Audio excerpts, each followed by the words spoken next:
Hello and welcome to some more Star Citizen. There have been a couple of GameStar.de articles on Star Citizen recently. I wanted to look at a summary sort of highlights of one of them. Star Citizen Alpha 3.3, delayed, scaled down, and yet groundbreaking. The articles were in German, so I enlisted the help of people on Reddit and Twitter, as well as Google Translate to translate them. So take this sort of like summary with that in mind. If you'd like to read the full thing and support GameStar.de, I will leave the original source links down below as well. I am going to omit some of the stuff that is more common knowledge and talked about a lot, although I still will be highlighting some bits that we do already know about. Star Citizen is moving towards 6 years of active development, and it's starting to make progress. There have been setbacks with management errors, communication failures, problems with external studios. I think they're referring to Ilphonic and issues with the FPS module there, PR instance, and delayed releases previously. Star Citizen and Squadron 42 have now raised over $193 million. That funding and over 500 employees at CIG are now having a significant impact on the game's development. Release dates are being hit regularly for quarterly releases. With the release of 3.0 in December 2017, the gameplay area expanded, adding moons, over 3 million square kilometers to explore on the ground, in fact. Stellan is around 850,000 kilometers squared, Daymar an estimated 950,000 kilometers squared, and Yela 1.23 million kilometers squared. There's also Delamar, which is a planetoid asteroid with sort of like the Levski landing zone on it, though this will be moved to the Nix system as soon as there is a Nix system to move it to. Frame rates in 3.0 were bad. 3.1 improved that, but they're still below, or still were below, 20 for a lot of players, and there was hitching and seemingly random frame drops, though this could have been due to players using the Redeemer or Caterpillar or some of the massive ships and filling them full of cargo, causing servers to cry. Alpha 3.2 at the end of June did bring significant improvements to performance. The low-end frame rates were much closer to 25 to 30. There is still a huge amount of improvement to be made, though. Everything currently happens on the server. Everything that the up to 50 players on the server do is loaded completely into the main memory, and this is suboptimal, as is the current network code and CPU usage. With Alpha 3.3 on the horizon, there were some features that were previously listed in the roadmap from a while ago that were pushed back. They had originally planned to put salvage, repair, and refueling in as big gameplay mechanics, but as I said, they were pushed out. As well as the new cloud tech being pushed back, allowing for more interesting areas in space and fuel collection. CIG have reiterated that they plan to be sticking to these quarterly releases and not delaying releases as well, which is great. It's fantastic to see them stick to that. 3.3 is now releasing October 10th at CitizenCon rather than the end of September though. So that's a 10-day rescheduling, as they want the third major update each year at CitizenCon now.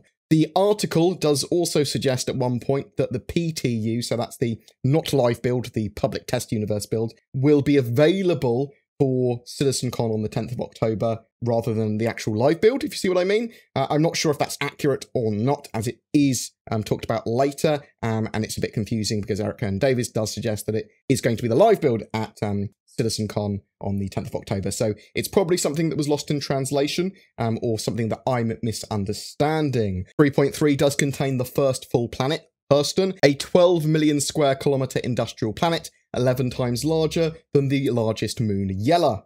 Hurston will include various biomes. For the first time, we're going to see savanna, forests, bodies of water. The planet has been extremely exploited industrial-wise, and like the manufacture of Hurston Dynamics weapons and blowing up and testing sites. So there are areas completely destroyed. There are partly destroyed environments, large garbage and scrap areas, as well as areas with toxic puddles and sort of like environmental hazards. Lawville is the major city there. It will incorporate a no-fly zone. This is to help prevent players hindering other players' gameplay and for doing stuff that they don't currently intend. Lots of this stuff will get reworked and moved around and evolved, though.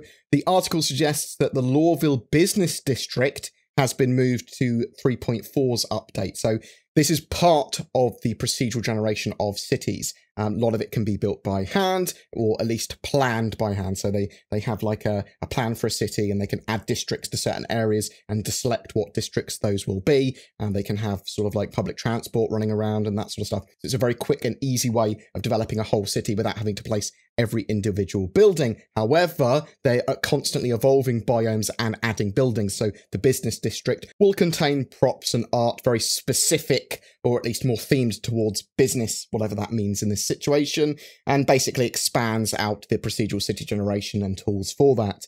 The 4 moons of Hurston, Ariel, Magda, Itta, and Aberdeen are complete now. The celestial bodies alone will more than double Star Citizen's current planetary playing surface. These additions to the gameplay area will impact players' travelling times, because they'll be travelling from Crusader to Hurston and basically across a much larger solar system. The current longest travel distance in 3.2 between Port Olisar and Delamar is around 850,000 kilometres and takes around 40 seconds.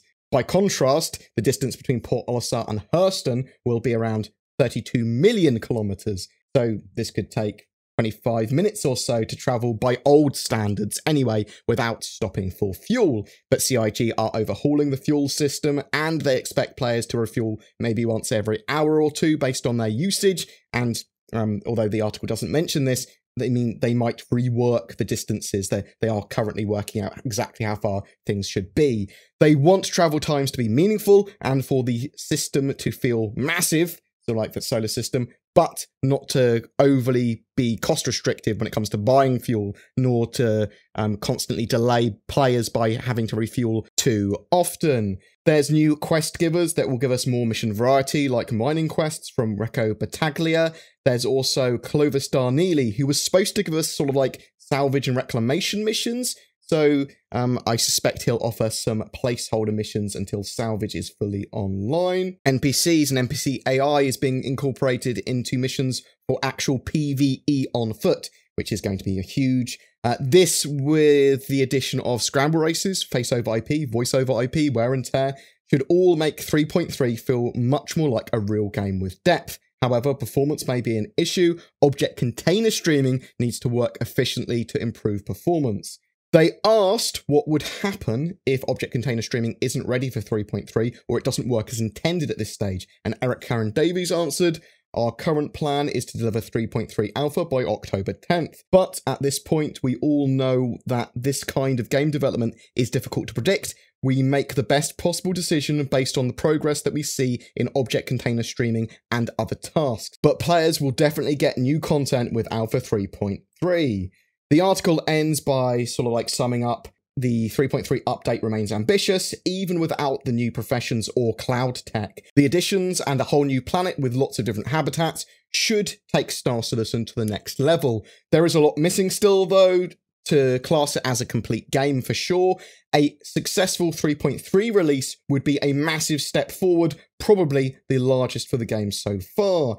GameStar are confident that CIG can fundamentally realise its plans. Star Citizen's development is a game of patience and waiting at the moment, but it is very promising. I do think that most of the backers of Star Citizen are aware that it's going to be a couple of years, probably at least, before a beta. And that's pretty much it. There was a lot of other info in the article, mostly about bits we already know from the roadmap around the verse and other CIG shows. There is another article, Is Star Citizen Technically Feasible?, which I may take a look at tomorrow. It was 8 pages or so long, and I have to translate it and then make sure I'm understanding it. So I'll take a crack at that maybe tonight and see if there's any interesting info in it, which I'm sure there will be. But as I said, check out GameStar.de. I'll link the original article there for both of those. You can see the intro blurbs before you've got to make an account and potentially get a subscription for them. I'll be scouring the net for any more articles that come up around between now and I suppose the end of the year, because I suspect that Star Citizen will be getting a lot of press from various articles from various sites and summarising them if they give us interesting information like this is probably worthwhile. Today's video is brought to you by F-Secure Total, premium cybersecurity for you and your devices. Want PC security, protection, or don't like the idea of being constantly monitored? F-Secure Total is for you. It includes safe and award-winning internet security suite, protecting you from ransomware, viruses, and while browsing the web. Freedom VPN, giving you net privacy, a way to access otherwise inaccessible content, while being secure and anonymous even on public Wi-Fi. Key, a password manager, allowing you to store your passwords securely and access them from any device. Total protects you and your device. You can try F-Secure Total, Internet Security and Privacy Suite free for 30 days. You can also use the code BoredGamer to get 20% off a subscription. Check out the links below for more information. Every month we have a ship giveaway. This time for September, it's a Saber Raven, a game package, and a CitizenCon digital goodies pack. All you need to do to be in for a chance of winning is be subscribed to my YouTube channel and comment on any of my videos during the month. Thanks for watching, guys. I look forward to your comments. Take care, and I'll see you in the verse.